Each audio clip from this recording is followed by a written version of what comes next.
بسم اللہ الرحمن الرحیم۔ السلام علیکم۔ ویلکم ٹو یوٹیوب چینل عبقری وظیفہ۔ ناظرین، سورہ فاتحہ کو اللہ پاک نے شفا قرار دیا ہے۔ ہمارے مرشد فرماتے ہیں کہ اگر آپ اس کو روزانہ 7 مرتبہ کھانے کے دوران پڑھیں گے تو اس کے ملنے والے فائدے تو ان گنت ہیں، لیکن چند فوائد کے بارے میں وہ بتاتے ہیں کہ وہ کھانا آپ کے لیے عبادت کا ذریعہ بنے گا۔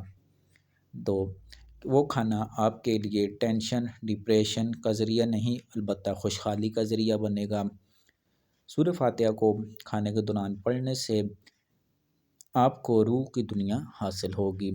اسی طرح اگر آپ کھانے کے دوران سورہ فاتحہ کو پڑھیں گے تو اللہ پاک فرماتے ہیں کہ اس کو کھاتے ہوئے بھی اس شخص کو، میرے اس بندے کو میرا دھیان، میری توجہ طلبگار تھی، تو اس کو جو بھی چاہیے وہ عطا فرما دے۔